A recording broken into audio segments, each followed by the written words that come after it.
Welcome back to another Serger tip clip. We all know how to get an accurate seam allowance using our sewing machine. First, we always want to check the designated seam allowance on the pattern, whether it's 5/8, a half inch, 3/8 of an inch, or whatever the pattern designates. Always make sure you check that first.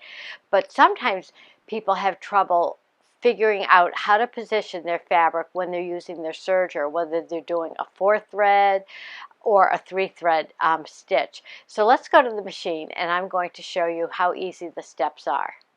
I have my scrap piece of fabric, and you want to use the same fabric that you are going to be working on your project.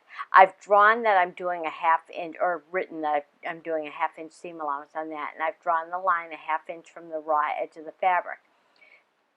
I have a 4-thread overlock stitch set up, which means I have both the left and right overlock needles.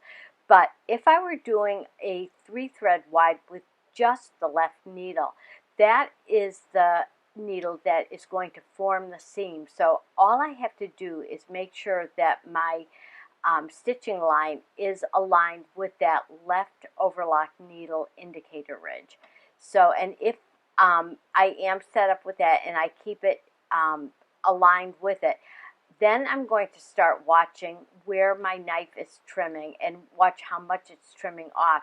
And if I keep that amount that's being trimmed off consistent from the beginning to the end of the piece, I know I've got an accurate half inch seam allowance. So let me get started on this.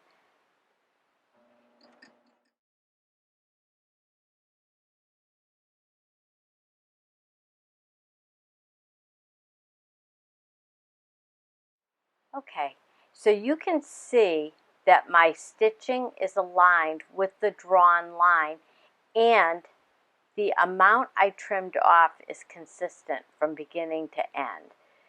So that tells me I have done an accurate half inch seam allowance, and that's what we want. Let me just open this up. You can see that, and then you can press it to one side or the other.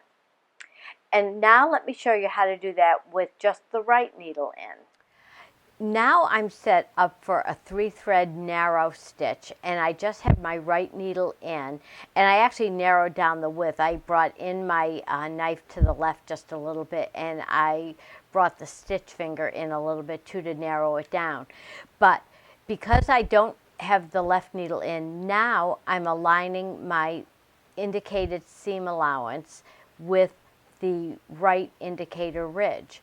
So I've got that under the foot, and I'm just going to stitch along, and you'll see the knife cutting off more of the seam allowance. And one thing I always like to mention to people is, if you're doing this on a garment, make sure it fits before you trim off that seam allowance, because once it's gone, there's no getting it back, and if you need to let something out a little bit, it may present a problem. So I am aligned again with my right indicator needle, so let's stitch along.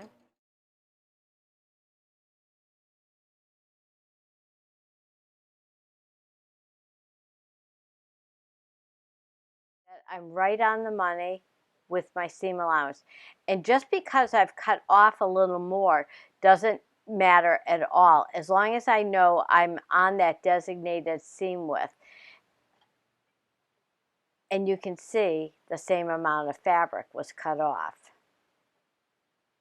Thanks for joining me today, and for more great serger tips, be sure to check out my book, Serger Essentials, Master the Basics and Beyond, and use the code Seam Allowance for a special discount. See you again soon.